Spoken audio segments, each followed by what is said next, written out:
James Ross, and you are the founder and CEO of Hedge Chatter, right? We're glad to have you. Thank you. Tell us a little bit about Hedge Chatter. Well, basically what we found is a lot of people do research online. So you've got different people doing different social media aspects, and they're chatting message away, whether it's through, Twitter, Facebook, or on different blog posts. And what we found is it takes hours and hours and hours to read. I mean, every day you've got to go and you've got to read through this. So what we did was we figured out a way to actually monitor all the messages and then roll them up, analyze them, and basically give you an output to find out, hey, is this person saying you should buy this stock? Or are they saying you should sell it? And then what we do is actually correlate that to if the stock price does go up or does go down. How's your track record been so far? On average, we're probably getting around anywhere. We look at it by trade basis. So we can get in and out of a trade 24 to 48 hours, maybe a 5% return, all the way up to 17, sometimes a 21% return. Okay, so as a portfolio, how many stocks are you tracking on any given day?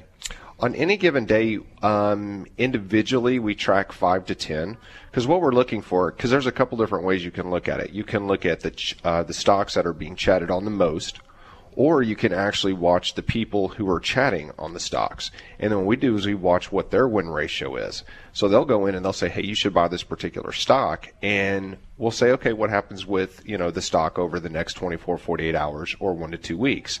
And if it goes up, they've obviously got a good win ratio. Then you can follow those people as opposed to just reading the info yourself. Now, have you built a portfolio of these? And is it always short-term trade? We look at it that because social media for us, short-term would be 24 to 48 hours.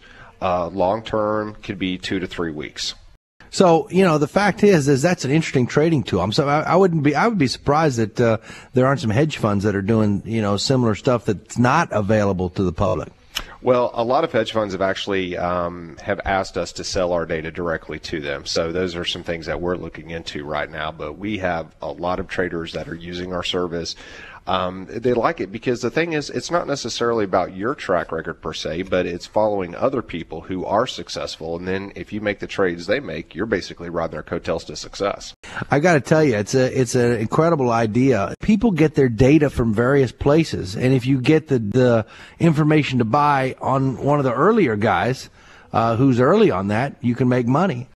Exactly. And that's kind of what we look at too is we call these people influencers.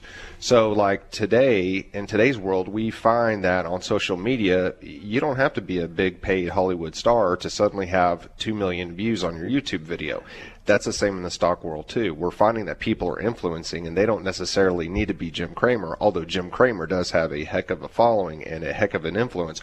But we find people that may be Joey Cramer, and he's got an influence too, and somehow whatever he's doing or saying about that stock is influencing. People are buying, and it's going up. The listeners here probably want to know, what's been one of your bigger winners in the last couple months?